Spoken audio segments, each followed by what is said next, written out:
Ne olmuş abi?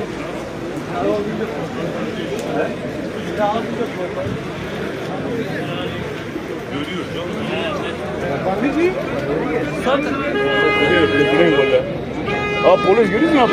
Şimdi polis burada. Aa çıkın bak. Arabanın ya bak.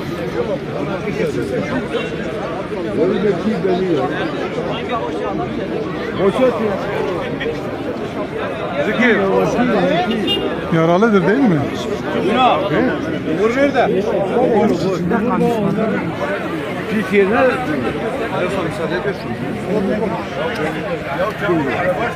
Hocam bir kapının açın, bir açın, bir açın.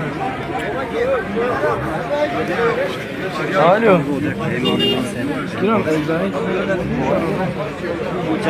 Hocam, tankiram.